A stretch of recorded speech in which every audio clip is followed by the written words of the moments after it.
And a good morning to you. Welcome. Thank you very much for joining me. My name is Al Gavada. No matter what's going on in your life, you have to think about happiness, right? You have to think about how you're going to overcome whatever is either dragging you down, distracting you, keeping you from being or finding happiness, and make sure it is a happiness that is based on something solid and not just I'm fooling myself. I'm not really happy.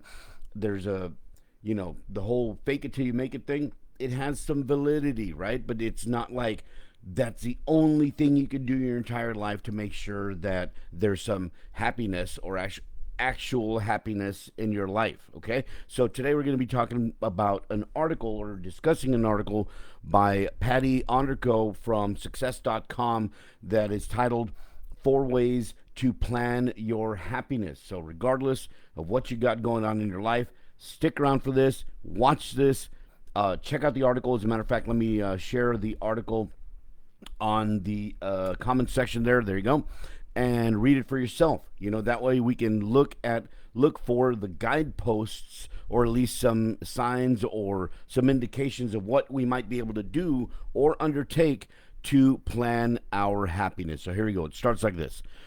We put money in our 401ks. We take calcium supplements. We exercise. We hope these precautions will protect us as we age. But as we safeguard our money, bones, and blood pressure, rather, we forget to safeguard the one thing that can make a difference in the quality of our lives as we get older: our happiness.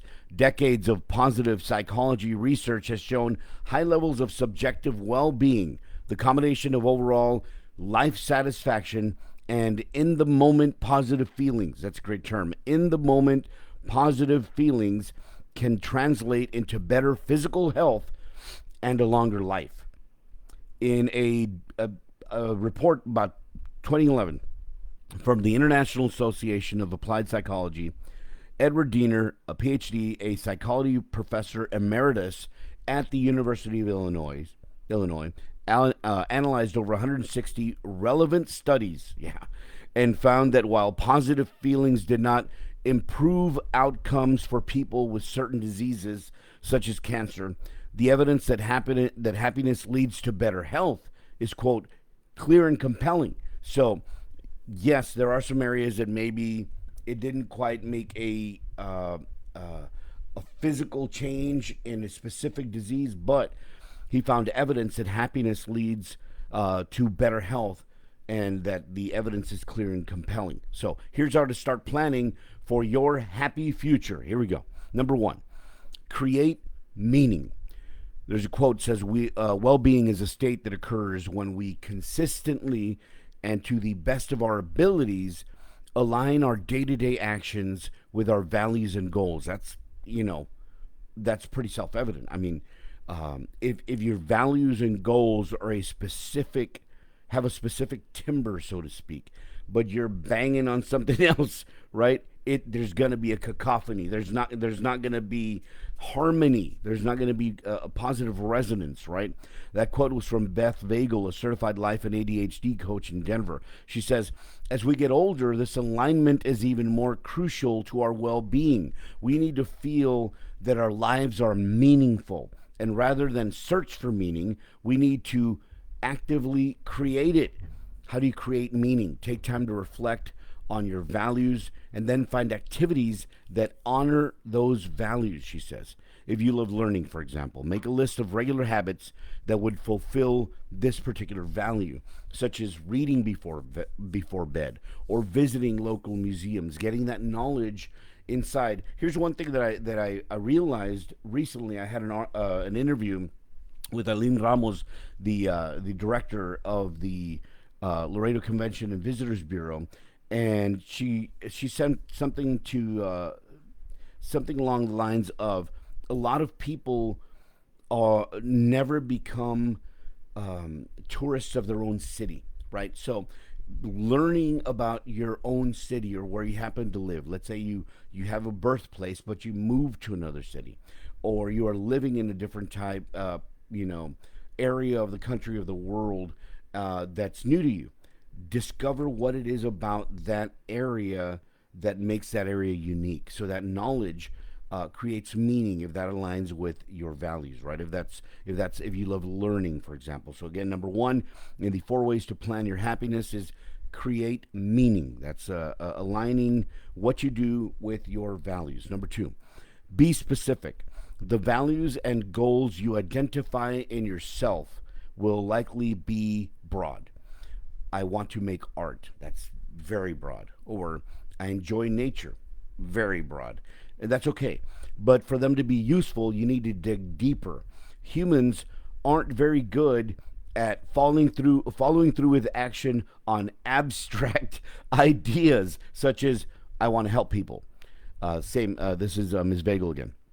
So get specific. Which people, right? Who do you want to help? Help them do what? That's the other question. Where can you do that? Um, that might turn into something like, I want to help kids learn to read. Okay, from there, you can research literacy programs and get started. For example, this past weekend, there was a huge cleanup of with Big Lou Ramirez and the I Love Laredo crew. You can check out their Facebook page, and they had a lot of people out there, right? It coincided with a beautiful weekend, right? So they had a lot of people cleaning up. I think it was Chacon Creek, and that was a very specific goal that was set. Like Lou told me, that very specific. I just want to clean the community and make a difference and do it. We do it every Sunday, whether we do it, just me and my sister and a friend, or a huge amount of people. A very specific goal was put into place, and now people are beautifying our community. What are you doing specifically that you want to do? Again, values and goals you identify in yourself, focus them. Be specific. That's number two. We're talking about the 4 ways to plan your happiness, an article on success.com. Number three, prevent regret. A key question to ask ourselves when planning for happiness as we get older, Vigel says, is what regrets don't I want to have? Write them down. Pick the one or two that feel most pressing. If you don't want to regret not spending enough time with your children or grandchildren, for example, devise tangible steps that you can take, such as playing cards with them every night, or planning a special trip together, or making an effort to spend more time with your children and grandchildren, or a friend, a loved one, someone who matters in your life, someone you care about. And it doesn't necessarily have to be this. What regret do you not want to have as you grow older? So number three, prevent regret. Number four, be a work in progress. And this is an excellent one. It says people who see themselves as works in progress, like forever, right, are often the happiest as they age, Vagel says. These people always seek ways to be a better version of themselves than they were yesterday. That effort is satisfying in itself, but it also has a ripple effect on those around them. If you're working on being a better listener, say, it's likely your friends in marriage will improve because you're now actively participating as a listener, not just like blah, blah, blah, whatever's going on. It says, again, let me repeat that. If you're working on being a better listener, say, it's likely your friendships or marriage will improve, creating what positive psychologists call an upward spiral of happiness. So let's review these 4 steps, 4 ways to plan your happiness. And again, the article is on success.com. The link is in the comments section. Patty Onderko, or I hope I pronounced that right, gives us this list. Number 1, create meaning. Create meaning in your life. Find something that aligns with your values and your beliefs, and follow that, and shore up that what you feel and how you want to contribute, changing the community, the world, in a positive way, in a positive light. Number 2, be specific. Yes, you have your values and goals, but specifically, what exactly do you want to do to create meaning? What specifically do you want to do to create positivity, right? So that's number 2, be specific. Number 3, prevent regret. Maybe you're focusing on doing something positive, but what are some of the negatives that you may be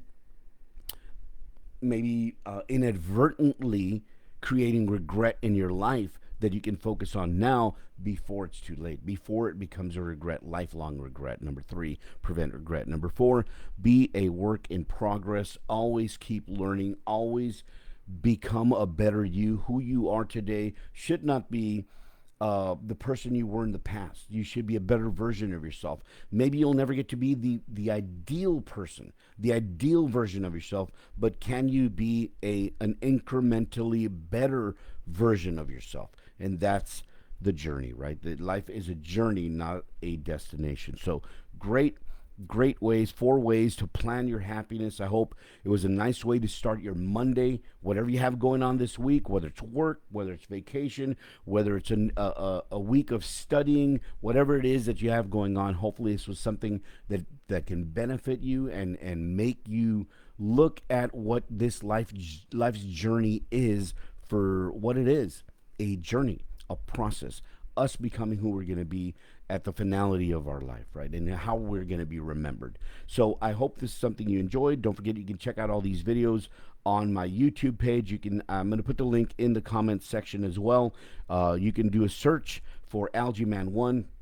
That's ALGAEMAN1, the number one, and see all my videos there. I'll be posting that there in just a bit.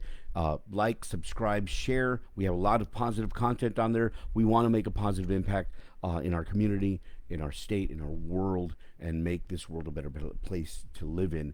And you can be a part of that. Remember, till next time, knowledge is power, imagination is king, and intelligence your weapon. Read a good book today, enrich your mind, and above all, take action. Have yourself a wonderful day. Have yourself a wonderful week. My name is Al Guevara. I hope to be back on Wednesday. Maybe we'll see you then again. And until next time, we'll be talking.